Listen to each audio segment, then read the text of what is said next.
How to send photos in PDF format in WhatsApp. So here you can see I've just got a photo from my gallery that I've taken with my iPhone camera. First of all, you're going to want to click the bottom left hand corner, that little icon down there. Then that's going to bring up this menu where you want to scroll down, and then you're going to want to click on print. In the print section, what you're going to want to do is click the top right hand corner for that little icon again. Then that will create a PDF.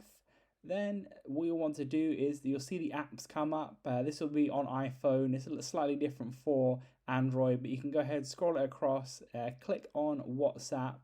Then you'll be able to click on the chat you want to send it into.